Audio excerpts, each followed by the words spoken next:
I always have my ups and downs with Phil Spencer. Honestly, I think that overall he's probably a decent enough guy. But at the same time, you have sort of a weird situation where you look at things and you go, well, why did he do that? Or, why did he do that? I think I always have that type of question.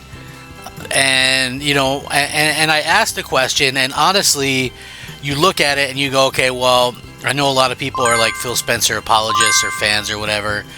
For me, it's not really that way, but maybe it was early on.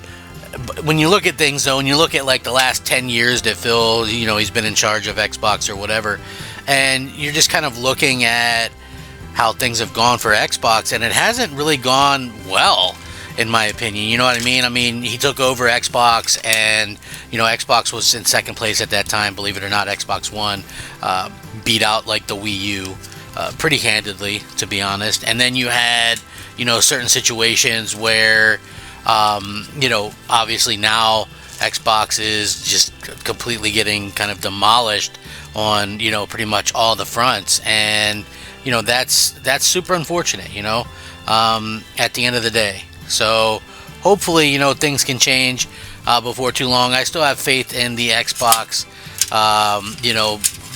a ton of faith in the Xbox. I think that they can do a ton of things great in the future if they kind of put their mind to it and kind of believe in their own product. I feel like that could be something that really, really could happen. And that's an exciting thing, for me anyway. I would love to see that happen. So this, I think, is some pretty good news for Xbox fans, all that kind of good stuff. Maybe you guys will agree with this, and we'll see what happens. For me anyway, I thought this was pretty cool, and you guys would be interested. What's up, everybody? Crap Gamer here with Crap Gamer Reviews, back with yet another video. Thank you all so much for checking it out. Please like, share, subscribe. I would appreciate that. It helps out the channel. It means a lot to me personally if you guys would do that. I do daily gaming content. If you didn't know, now you know. And it's just try to be fun, informative, all that kind of good stuff.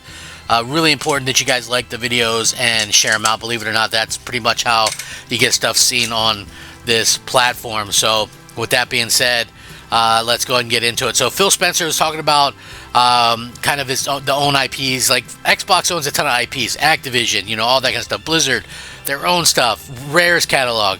And he says that he would rather revisit owned IPs than rely on licensed game, which that's something I can agree with. Like, despite my I wouldn't say difficulties with Phil, but I would just say despite my obvious kind of feelings towards Phil, which is, that he's done a bad job, honestly, I just feel like it kind of comes down to, there's still some things there that might be right. Just, there's going to be some stuff that are good ideas and some stuff that aren't. So I'm hoping for more stuff that's good. So anyway, Microsoft Gaming CEO Phil Spencer was featured in several different interviews, which, hey, again, good for him, man, getting them interviews out there or whatever. In the second half of the chat with the Game File, they talked about, the executive talked about that he'd rather revisit some of Microsoft's many owned intellectual properties rather than rely on licensed games any further. He said, and I quote, "I'm not the biggest fan of making licensed games. It creates some complexities for us when we think about putting it in a subscription or streaming it. We've seen it in racing games that have to get delisted because you lose certain licenses. I'm always very careful. If we're going to take on a license that we're going to be creative for reasons, then the team has a goal around what they want to do." Of course, Microsoft does have a couple of AAA licensed games in development at Bethesda, Machine Games and Arcane Lion, with Indiana Jones and the Great Circle and Marvel's Blade, respectively, both of which are IPs owned by Disney. On that partnership, Phil Spencer said this. He said, and I quote, "I feel great about our partnership with Lucas and Disney. They've been good partners. We're obviously doing Blade with Arcane Lion with them.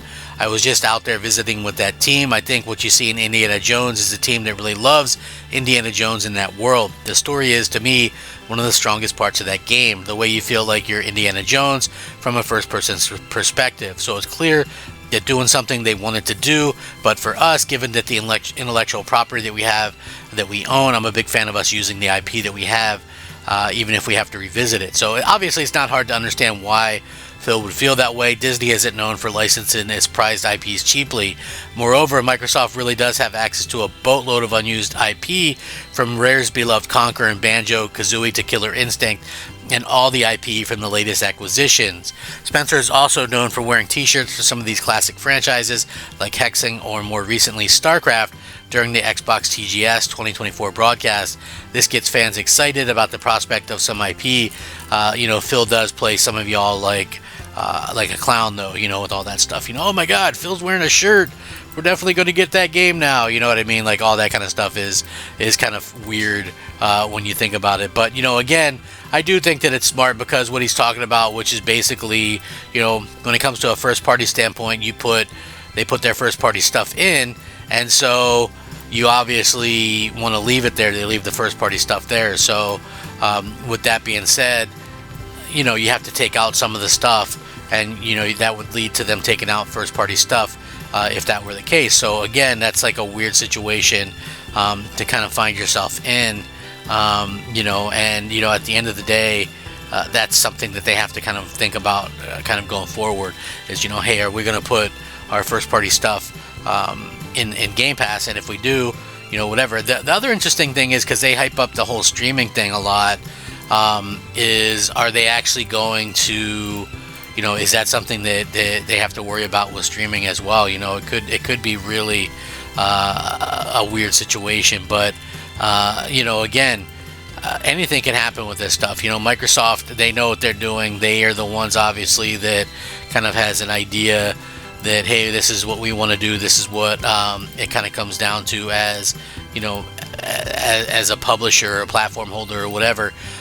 For me, I do feel like that this is something that they can do much, much better, just in terms of how they kind of handle things. Like I said, I've said this numerous times, I 100% believe in Xbox, even if I think Microsoft themselves are kind of a crappy company, and I don't, not only do I not trust Microsoft, but I just feel like nobody should really, realistically. So it's just one of those things where when you look at things, you kind of question about kind of what's going on and things like that. Like, I think that they've got some decent ideas, but the best ideas in the world aren't worth anything if you're not doing stuff like exclusive games and things like that. But the fact that they own all these different games and franchises, I find that is pretty cool, and hope that could lead to some cool things for them in the future. So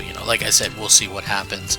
I'm not 100% convinced yet, but I'm also not anti giving them the chance to do so, if that makes sense to you guys in any way, shape, or form. So I would like to hear your guys' opinions, though. How do you guys feel about this with the whole IP thing? Like I said, Indiana Jones, that's obviously going to be a multi-platform game. They've already announced that, weirdly enough, at their own little event.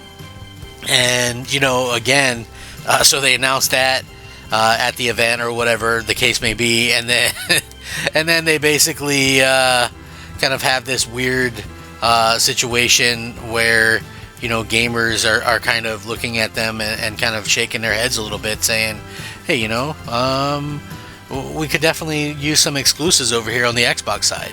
I would like to see more exclusives on that side as well. Just because I think that it makes all the sense in the world to do that. You've got to be able to have Microsoft kind of have something for their fans and things like that. And the fact of the matter is we're not really seeing that right now. You know what I mean? Like, nobody knows what's going to be exclusive or what's not going to be exclusive, and I think that is incredibly frustrating as a fan. Like, I'm a fan of Xbox, but that is like one of the most frustrating aspects of being an Xbox fans at this particular point in time. Is the fact that Microsoft is kind of doing the things the way that they're doing, and not only that, but they've kind of brainwashed some people, like some of the fans themselves will just echo chamber whatever Microsoft says, and I'm like, listen, that's not really productive in any way. You know, just saying what Phil has said or whatever. Of course, Phil's going to say the things that he says. You know, like that's obvious. You know, any company would do that.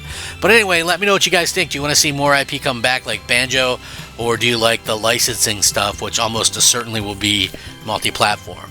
I'll link this in the description. Rack 'em up, fact 'em up, crap gamer 'em up, crap gamer out.